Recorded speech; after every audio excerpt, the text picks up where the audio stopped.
It's Tom and Todd's Face Off on WRKO.com. You know the best thing you can do every week. You've started doing it, stay with it. You go to Face Off, WRKO.com. First question, does General McChrystal resign? And does Obama accept? Well, General McChrystal apparently has offered his resignation. I don't think the president will accept that. McChrystal has been stupid. I'm not going to say he is stupid. This was a very dumb move on his part, a very dumb play by him and his team. As usual, but not Tom, fireable. You're being overly simplistic. Really? Obviously, if he had a so? hippie reporter from a counterculture magazine hanging out with him and the guys for a month, he knew what he was up to, and he had all the quotes read back to him before the thing went to press. He didn't object. He didn't push back against the article. Well, he didn't object because he acknowledges these things were said. He could have said, "You'll kill me if you print that. Don't print that about Biden being vice president. Bite me." By the general. They were said by the general's dumb ass-kissing aides, and that's the problem. He wanted to dope slap the president of the United States, and I say the president wimps out and lets him stay on the job. Wow. Either way, how about Obama you? loses. Prediction? Either way, Obama. During the Tom and Todd debate with the gubernatorial candidates, the question of in-state tuition came up. When Deval Patrick was asked how he would stop illegals from getting in-state tuition, he said, quote, "You have to show your immigration status." Question is this not racial profiling?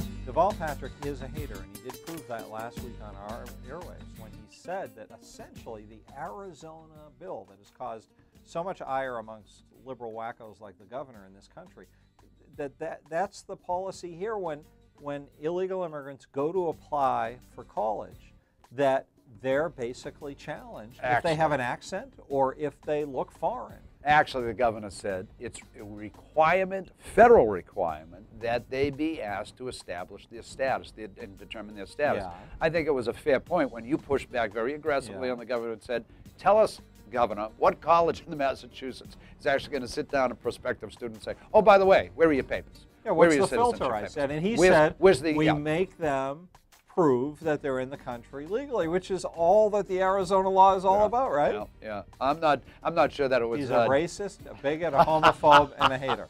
And we've proven it. I'm not sure that it was Deval's finest moment, and it is on a tough issue. But no excuses for him. This one is going to separate the men from the boys and the adults from the children. Sounds like you're making excuses for him.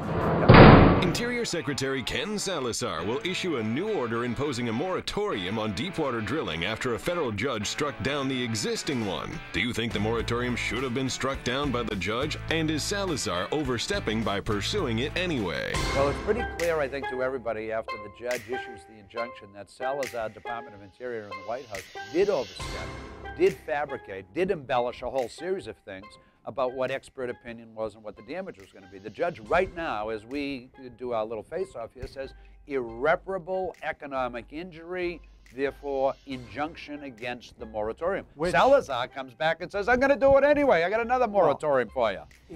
We have to assume the White House has a goal here, and that is to try to destroy the oil industry and create a more expensive oil price out on the marketplace, which provides more incentive to get involved with useless things like wind and solar. I must be too sensible for politics to understand this. There is no political mileage, and this is the most political of administrations. There's no political mileage for them, the Obama team, to derail the oil and gas industry. Oh, there zero is. Zero green mileage. jobs are going to save the world, and all those jobs. All those companies that are doing Chinese production will be able to do it here if only we can raise the price of oil.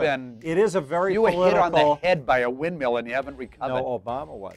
It's a very political presidency, but it's the most ideological presidency we've ever had. They're radicals who want to destroy the country, and this is an important way for them to do it.